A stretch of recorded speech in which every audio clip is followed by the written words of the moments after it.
Pasadahan lang natin ng konti yung tungkol sa Miss Philippines Sea. Panood ko kanina yung yung isang vlogger. Abogado siya.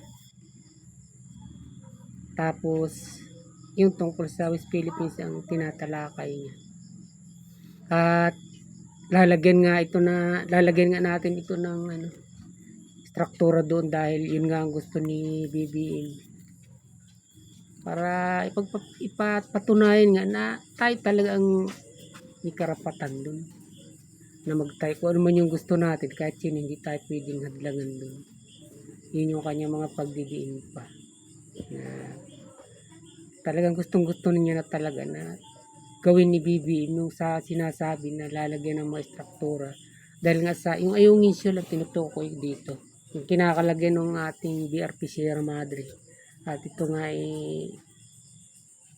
luma o malapit ng mabulok.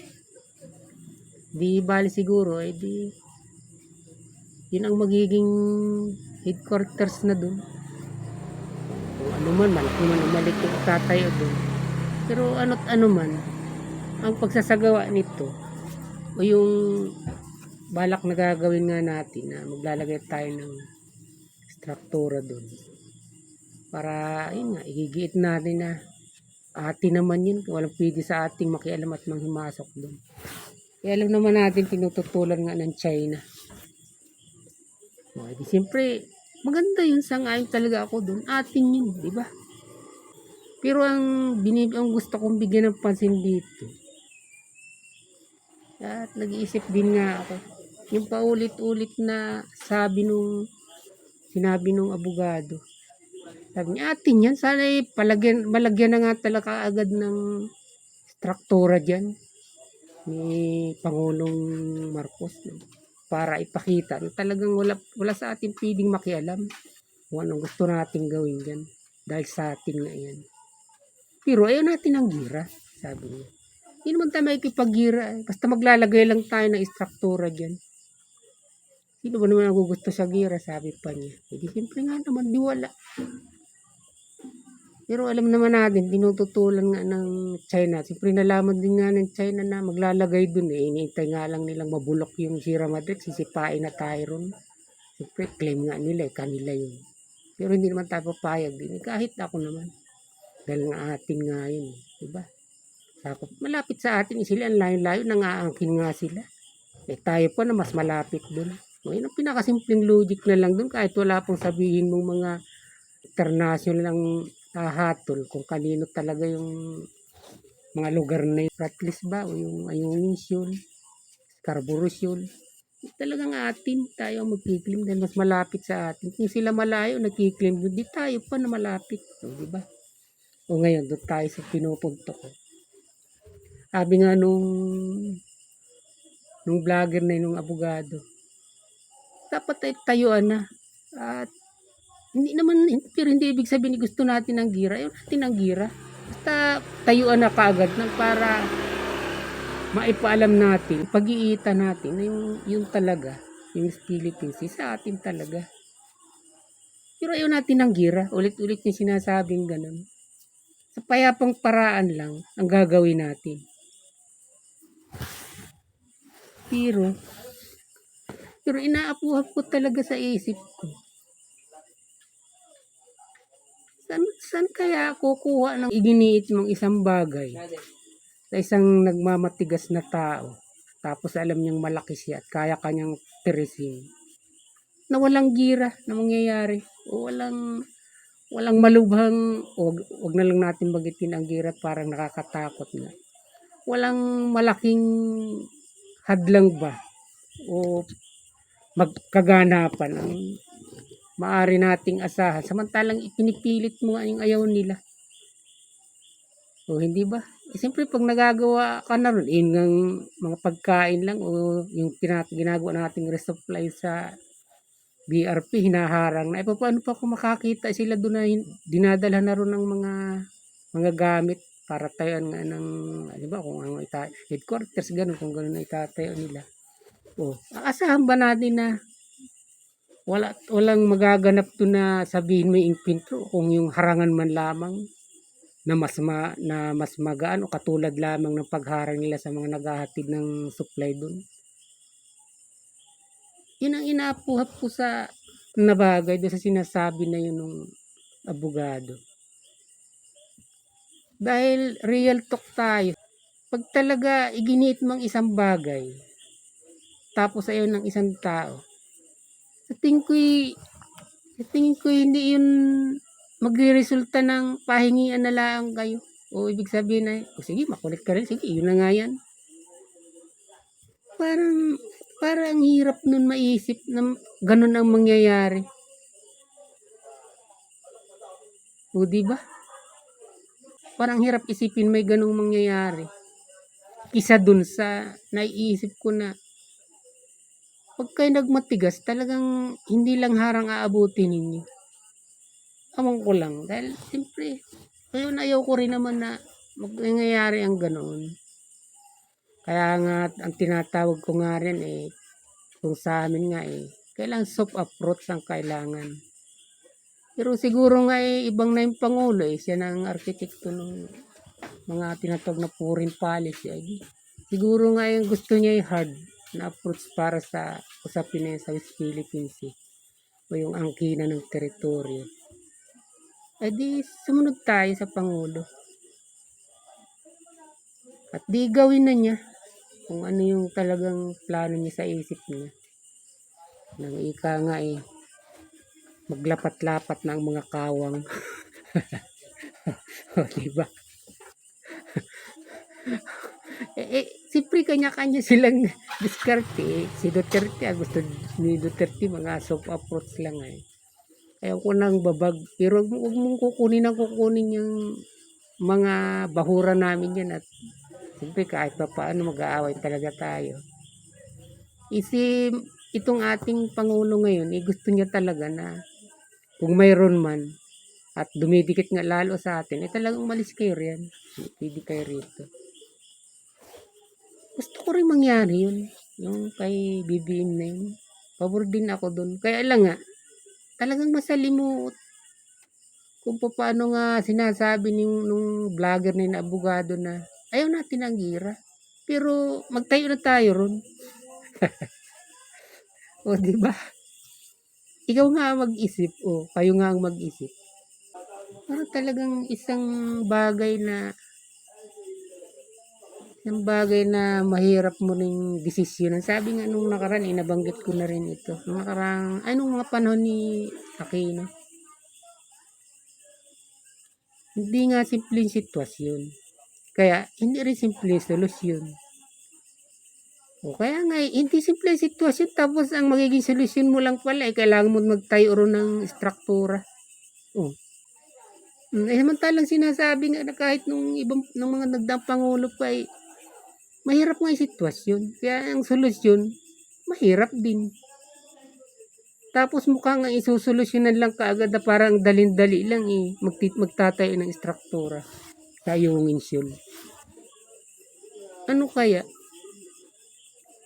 Yun kaya talaga ang solusyon dun na pinakamadali.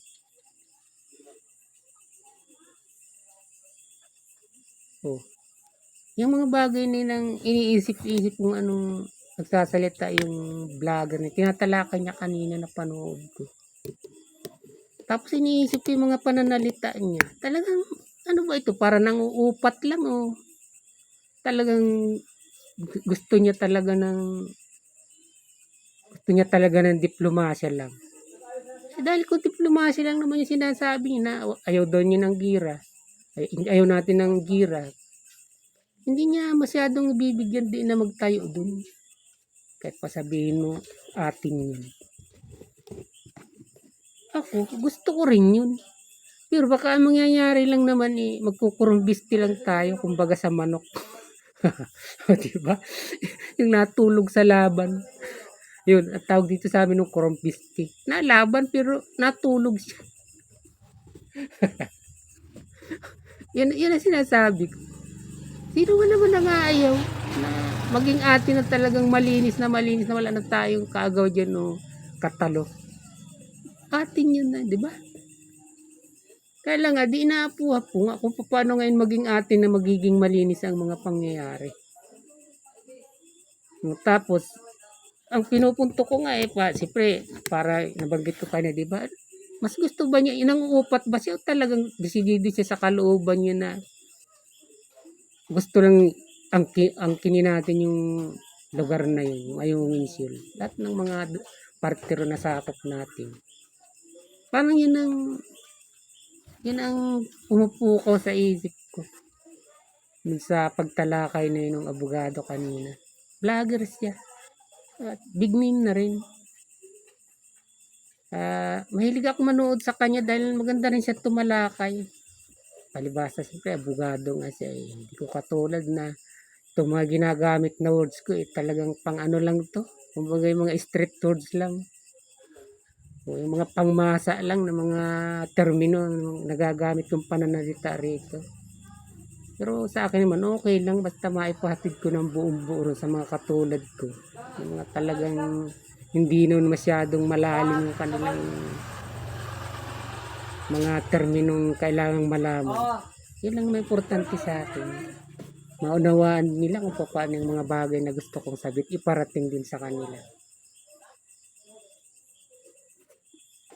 At sana nga gawin na ni BBM yung kanyang kagustuhan na yun, yung kanyang balakin sa Ayungin Insul. Tingnan natin kung ano yung magiging resulta. At baka mapapagbintangan din tayo na pro-China. Hindi tayo pro-China. Anti-war lang tayo. Yan lang ang katotohanan yan. Pero subukan natin na may umalalay sa atin. Hindi yung kwento lang o yung salita lang. At sasagupain natin yun. Pero kung tayo lang katulad yung nung nakaraan na tatalakay ko na rin. Yung pumunta rin yung convoy na maghahatid ng mga papasko sa mga sundalo natin dun sa BRP. Nung tanaw nila na kapader yung mga barko ng China, di hugo sila pabalik. Umatras sila. Di ba? Kung talagang matamag at lalabang ka, pag kayo nagdesisyon dito pa lang sa lupa, dumiri-diretso kayo, ano man yung makita ninyo doon sa dadat na ninyo. So, katulad niyan. Nagpaplano sila, tapos inuupatan din ng ibang mga vloggers. Lalo na, siyempre may influensya yun at abogado yun. Na magtayo doon ng istruktura. Baka naman pag yung tayo magtatay, yung kumbaga nagdadala pa lang tayo ng mga kagamitan para magtayo umatras na tayo pag natanaw natin na marami na. Yun ang ibig ko sabihin talaga. Pag tayo nagdesisyon ng ganun, tuloy-tuloy natin. Kung ano man yung datna natin dun, di magtiis tayo dahil yun ang desisyon natin di ba? Kung tayo magapi man dun, ano magagawa natin at yun ang gusto natin mangyari. Yun ang punto ko dun. Pero kung sasabihin mo pro-China na porque may mga ganong pananaw, hindi. Anti-war tayo ng mas tamang termino dun. Sino ba nang matinong Pilipino magbibigay ng teritoryo mo? Unang-una, napakasagara ng dagat na yun. Yun na si papamigay mo. Diba? Dapat magising din naman yung mga kababayan natin at kapwa natin Pilipino na dahil lang doon sa ganong bagay parang nagkakaroon sila ng nagkakahati-hati sila o nagkakahiwa-hiwalay. Dahil tinuturing nila pag ayaw mo ng gira o ayaw mo kontrahin yung China kampi ka na sa China. Hindi ganun yun. Hindi ganun. Binibigyan din lang nila nun ini-emphasize lang ng mga vlogger na may influensya. Na pag ikaw hindi pumapalag sa China, kakampi ka ng China, pro-China ka na. At yung teritoryo mo, talagang wala kang pakialam. Binibigyan din lang. Pero ang katotohanan, hindi ganoon. Walang matinong Pilipino, inuulit ko, na magbibigay ng lugar mo, ng teritoryo mo, ng pag-ganon-ganon lang. Anyway, tingnan natin kung ano yung magiging resulta. Gusto ko rin na lagyan na rin ni BBM ng istruktura na kanyang plano. Yung Ayungin Shield. Kung ano ang magiging resulta, di tanggapin natin. O, di ba?